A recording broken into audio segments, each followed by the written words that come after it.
ഹരേ കൃഷ്ണ. വീണ്ടും ഒരു നവരാത്രി കൂടി വന്നെത്തിയല്ലേ. ഇന്ന് നമുക്ക് നവരാത്രി മഹാത്മ്യത്തെക്കുറിച്ച് കേട്ടാലോ. ഇനിയുള്ള നാളുകളിൽ മാതൃസ്വരൂപിയായ ജഗദീശ്വരിയെ നവരാത്രി ദിനങ്ങളിൽ 9 ഭാവങ്ങളിൽ ആരാധിക്കുന്നു. ഈ ദേവീ രൂപങ്ങൾ നവദുർഗമാർ എന്നറിയപ്പെടുന്നു. പ്രഥമം ശൈലപുത്രീതി, ദ്വിതീയം ബ്രഹ്മചാരിണി, തൃതീയം ചന്ദ്രകണ്ഠേതി, കൂഷ്മാണ്ഡേതി, ചതുർത്ഥകം പഞ്ചമം സ്കന്ദമേതേതി, ഷഷ്ടം കാത്യായനി ച, സപ്തമം കാളരാത്രീതി, മഹാഗൗരീതി ചാഷ്ടമം, നവമം സിദ്ധിത പ്രോക്ത, നവദുർഗ പ്രകീർത്തത. ദേവീ കവചത്തിൽ ഇപ്രകാരം നവദുർഗകളെ പറയപ്പെട്ടിരിക്കുന്നു. ഇതിൽ ഒന്നാമതായി ശൈലപുത്രിയാണ് വിവരിക്കുന്നത്. ശൈലപുത്രി ഹിമവാന്റെ മകളായ ശ്രീ പാർവതിയാണ് ശൈലപുത്രി. വൃഷഭാരൂഢയായി 2 കരങ്ങളിൽ ത്രിശൂലവും താമരയും ഏന്തി നിൽക്കുന്ന ദുർഗാഭാവമാണിത്. ബ്രഹ്മ വിഷ്ണു മഹേശ്വരന്മാരുടെ ശക്തികൾ ഒന്നുചേർന്ന മൂർത്തിഭാവമാണ് ശൈലപുത്രി. 1-ാം രാത്രി ശൈലപുത്രിയുടെ ആരാധനയ്ക്കായി നീക്കിവയ്ക്കപ്പെട്ടിരിക്കുന്നു. രണ്ടാമത് ബ്രഹ്മചാരിണി. ശിവന്റെ പത്നിയായി തീരുവാൻ നാരദമുനിയുടെ നിർദ്ദേശപ്രകാരം കഠിന തപസ് അനുഷ്ഠിച്ചതിനാൽ ദേവിക്ക് ബ്രഹ്മചാരിണി എന്ന നാമം ലഭിച്ചു. കയ്യിൽ ജപമാലയും കമണ്ഡലുവും ഏന്തി തപസ് ചെയ്യുന്ന രൂപത്തിലുള്ള ദുർഗയാണ് ബ്രഹ്മചാരിണി. 2-ാം രാത്രി ബ്രഹ്മചാരിണിയുടെ ആരാധനയ്ക്കായി നീക്കിവയ്ക്കപ്പെട്ടിരിക്കുന്നു. 3 ചന്ദ്രകണ്ഠ.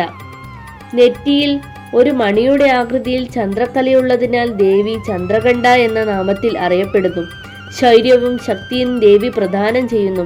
സിംഹവാഹിനിയായ ദേവിക്ക് 10 കൈകളുണ്ട്. ഓരോ കൈകളിലുമായി പത്മം, ധനുസ്, ബാണം, കമണ്ഡലു, ഖഡ്ഗം, ഗദ, ശൂലം എന്നീ ആയുധങ്ങളും ഉണ്ട്. 3-ാം രാത്രി ചന്ദ്രകണ്ഠയുടെ ആരാധനയ്ക്കായി നീക്കിവയ്ക്കപ്പെട്ടിരിക്കുന്നു. 4 കൂഷ്മാണ്ഡ. പ്രപഞ്ചം സൃഷ്ടിച്ച ശക്തിയാണ് കൂഷ്മാണ്ഡ. അഷ്ടഭുജങ്ങളിൽ ദേവി താമര, വിവിധ ആയുധങ്ങൾ, ജപമാല മുതലായവ ധരിച്ചിരിക്കുന്നു. സിംഹവാഹിനിയായ കൂഷ്മാണ്ഡ ദേവിയുടെ ആരാധനയ്ക്കായി നവരാത്രിയിലെ 4-ാം ദിനം സമർപ്പിക്കപ്പെട്ടിരിക്കുന്നു. 5 സ്കന്ദമാത. ബാലമുരുകനെ മടിയിലിരുത്തി അനുഗ്രഹം തൂകുന്ന ദിവ്യരൂപമാണ് 5-ാം ദിനത്തിലെ ആരാധനാമൂർത്തി. സ്കന്ദൻ അഥവാ മുരുകന്റെ മാതാവായതിനാൽ ദേവിയെ സ്കന്ദമാത എന്ന് വിളിക്കുന്നു. ചതുർഭുജിയും ത്രിനേത്രവുമാണ് ഈ ദേവി. 6 കാത്യായനി. കാത്യായന ഋഷിയുടെ പുത്രിയായി അവതരിച്ച ദേവിയാണ് കാത്യായനി. 6-ാം രാത്രി കാത്യായനിയുടെ ആരാധനയാൽ മഹത്വപൂർണമാകുന്നു. 7 കാളരാത്രി.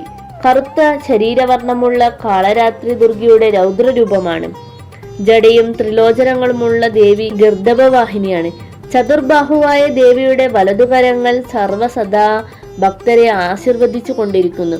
ഭക്തരെ എല്ലാവിധ ഭയത്തിൽ നിന്നും ക്ലേശങ്ങളിൽ നിന്നും സംരക്ഷിക്കുന്നതിനാൽ ദേവിക്ക് ശുഭകാരി എന്നൊരു നാമവുമുണ്ട്.